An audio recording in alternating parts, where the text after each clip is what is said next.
advisors reportedly finalizing plans today for reciprocal tariffs that Trump said he would impose on any country that charges duties on U.S. imports. Let's get the latest from Peter Navarro, White House Senior Counselor for Trade and Manufacturing. Joins us live from Washington. Peter, it's great to see you. Welcome. Great to be back. I'm just wondering, is Kramer going to spend like a week in the Big Easy celebrating the Eagles? I mean, what's the deal? Probably. Come on, yeah, he gets a vacation. He can get one vacation, but he is probably in celebration. It's also his birthday week. Peter, what can you tell us about the reciprocal tariffs? Where are you on that? I can tell you why the president might act. I can't tell you when. That's not my job to break that kind of news here. But the reciprocal issue really goes back to the first term. The president had the Reciprocal Trade Act up in front of Congress. He's been talking about how governments and nations around the world stick it to this country. The central idea here is that you have the U.S. with the lowest tariffs in the world and, importantly, the lowest non-tariff barriers, or what the president likes to call non-monetary barriers. And that's not fair. And the notion here is that if, in the first term, was that if they won't lower their tariffs to ours and non-tariff barriers, we're going to raise ours to theirs, or vice versa. It's the most common sense thing in the world. And if you just go around the world, you have India, the Maharaja tariffs. They have some of the highest tariffs in the world. The EU particularly has a VAT tax, a value-added tax, and it's not well understood that acts. It's like a two-punch. When they're sending us stuff, it acts as an export subsidy. When we're sending them our stuff, it acts as a tariff. And the net result is we don't sell any cars there. And then, of course, you got the problems with all the other countries around the world. So reciprocity, President Trump has embraced that. Going back to the first term is his philosophy. I get the issue of fairness, especially on places that haven't been fair to us on trade, Peter. The question is, though, if it's going to have a damaging effect on business confidence, business spending, business planning, because that they've been doing business this way for a long time, and now there's great uncertainty about higher costs potentially of imports that they would have to pay, changing their cost structure, and also potential more reciprocal or retaliatory tariffs once we do this. I think you have to step back and look at the broader structural readjustment we're having with the whole global environment here. The birth of the External Revenue Service is going to take us back to a future that looked a lot like McKinley and Jefferson and Hamilton, where this country, prior to 1913, relied almost exclusively on tariff revenues, and we prospered and our nation was secure. And what the President Donald John Trump wants to do is get to that kind of world, and it's going to be a great world. If you look just micro at what happened this week in the steel and aluminum tariffs, we've seen billions of dollars added to the market cap of companies collectively: Nucor, Cleveland Cliffs, U.S. Steel, Century Aluminum. And we expect not only those companies to prosper as they did back in the first term, but we're also going to see a lot of investment come, both domestically and from abroad, to come inside the perimeter of the United States to be able to produce. So this is the steel companies may have rallied, Peter, but the auto companies are warning about it, and they are not rallying, and this could be a huge headache and a huge expense for them, not to mention other companies. I mean, we were talking to Coke yesterday. Aluminum costs are going to go up. Cans are going to go up. I mean, there are others affected by these. Sir, here's the beauty of this. If I were sitting here, as I did back in 2018, you would say the same things based on the things that those industries were saying. The problem they have, and now I can share with you, is none of that happened. We didn't have inflation. We didn't have any problem. Everybody prospered in the Trump economy.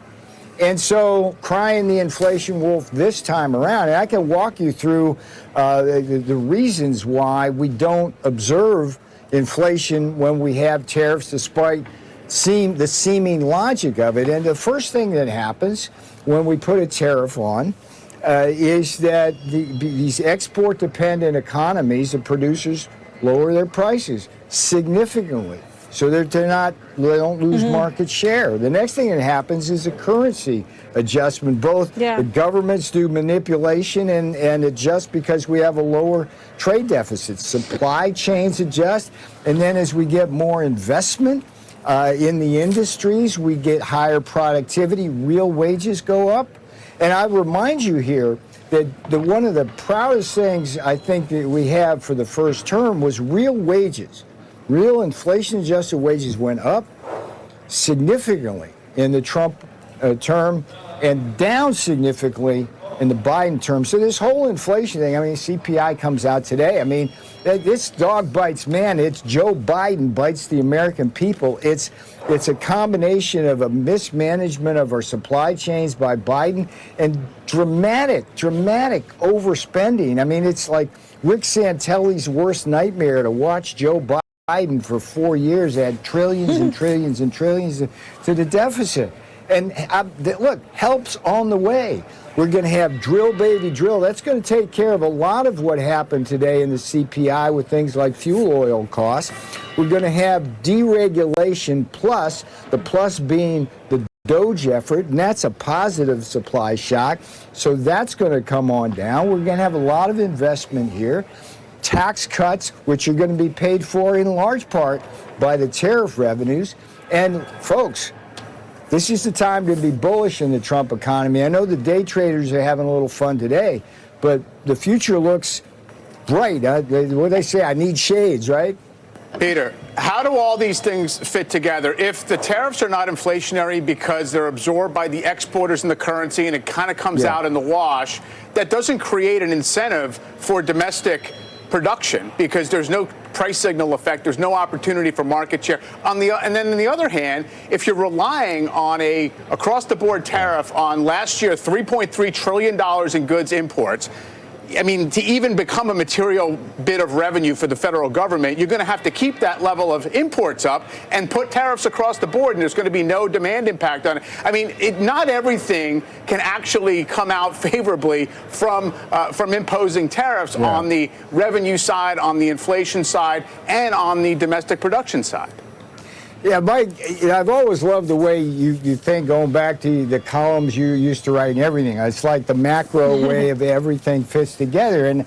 So let's like talk about how some of these adjustments are going to take place. I mean, again, history's on my side on this. During the first term, our objective was to get the capacity utilization rates in the steel and aluminum industry up to 80%, which is above that threshold. That's where you have profitability and investment. Right down now, we got there. But then Biden came along, gave up all these country exemptions, product exclusions, didn't let the Customs and Border Protection look at things, and they slid back to near 70% in steel. It's astonishing, Mike. It's 52% in aluminum. And meanwhile, Australia's at 90% capacity utilization, dumping stuff in. What this policy does, Mike, is protect these industries from dumping. The bigger problem in steel and aluminum, massive global overcapacity propagated by massive government subsidies and predictable dumping. And so what the steel and aluminum tariffs do, it's not just that we have the tariffs at 25%, raising aluminum from 10 to 25. It's that we eliminate all country exemptions, eliminate all product exclusions, and importantly, this wasn't noticed very much, we expand significantly the amount of downstream products that are covered, because as you know, what countries do when you put tariffs on slab is then they turn some slab into something else and they send it over here and they're non-tariffs. But I'll tell you, I mean, Brazil's dumping slab at the low end. Japan's dumping high value added stuff. at the high end. China's Peter, going you're to turn focused Mexico. on the micro here on these couple of import categories. I get it. You know, we kind of worked it, most of the tariffs, but we're not talking about across the board. You know, first of all, trying to counter European value-added taxes, which kind of aren't really a tariff, with tariffs of our own. It just feels as if you can understand why businesses are like, it seems like the rules are moving around and we're not really sure how this actually plays to our benefit down. I mean, are we going to be making T-shirts and towels in North Carolina again? What's the ultimate goal here in terms of reworking our own economy? Well, okay, the ultimate goal is rising real wages for blue-collar Americans, a thriving middle class. We have a strong defense industrial base and manufacturing base for our economic security and our national security. And when we are in times of crisis, Mike, we aren't dangerously vulnerable to foreign nations for medicines or metals or anything in between. And the $1 trillion trade deficit, this is a big thing with President Donald John Trump. We run a $1 trillion trade deficit every year. As Warren Buffett, of all folks, has pointed out correctly, that's a transfer of assets to foreigners of $1 trillion every year that turns into purchases of land and things like that. We got to stop draining that problem. And so the end state is a much more robust and secure American economy, Peter? and I think a better world, because these imbalances aren't good for anybody.